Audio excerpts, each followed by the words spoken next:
John Cena was the type of wrestler that I never wanted to be. He was flashy, he was very entertaining, but I didn't want to be that guy.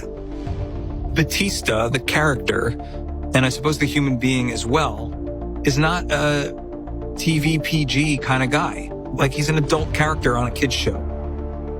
The problem came to a head during a steel cage match against Chris Jericho. Batista decided to blade, cutting his forehead with a razor to add more drama to the match. Vince McMahon, however, was far from thrilled. Not only did he impose penalties on everyone involved in the match, but he also fined Batista $100,000. Batista paid both his own fine and those of the others.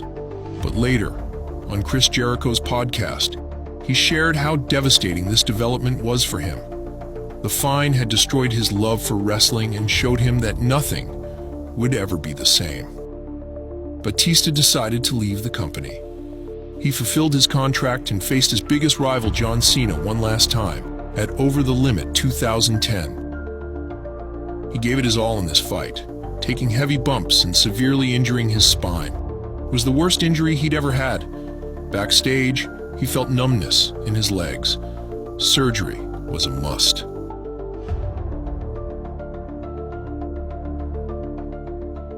In the summer of 2010, Dave had no job. For years, he had earned millions, but now he suddenly found his bank account in a steep decline. I'd been poor my whole life, and all of a sudden I'm making millions of dollars. I didn't know how to deal with that. I had no idea. And so I made all the common mistakes I think that a lot of professional athletes make when all of a sudden they've got all this money, they don't know what to do with it. I bought stupid crap I didn't need. His lavish lifestyle was a big part of the problem. Expensive cars, luxurious mansions, and wild party nights had left deep holes in his pockets.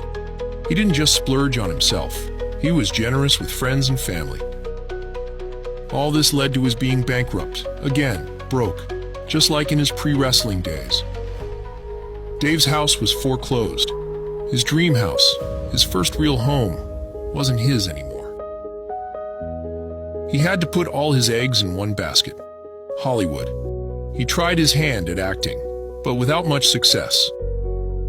I've seen bad actors and I've made fun of bad actors, but now all of a sudden I'm that bad actor that people are going to be making fun of.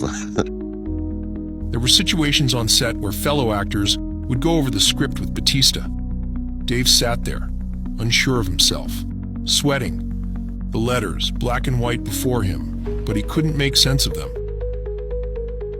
But unlike back in high school, he was open about it. He apologized and explained his reading difficulties, something he had been too shy to do in the past. Then he got the role of a lifetime.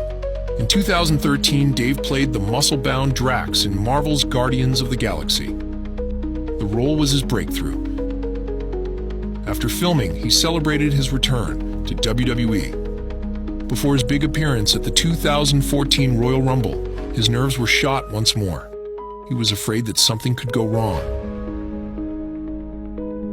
And something did go wrong. Just before his entrance, the zipper on his boot broke. The crew managed to sew it back together just in time. Batista went out, dominated, and won the Royal Rumble. But the reaction was anything but expected. The fans booed him and criticized the decision, as they wanted to see Daniel Bryan come out on top. At WrestleMania 30, the fans got exactly that when Bryan won the world title in the main event. People weren't really interested in Batista. There was a lot of hate against him on social media. Unlike other wrestlers, he actually read it. All the unvarnished, harsh words about him and his performances shook his confidence.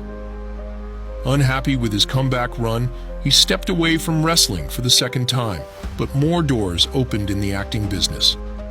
Hello, internet social media trolls out there. Kamel and I wanted to address the title of our new film, Stewart. Dave loves his job as an actor. He sees himself as a storyteller, but the downsides of the show business still get to him. I have a love-hate relationship with my lifestyle now. People who are in the film business in general, they're going somewhere to work for 6 or 7 months at a time. I can't hold down a relationship.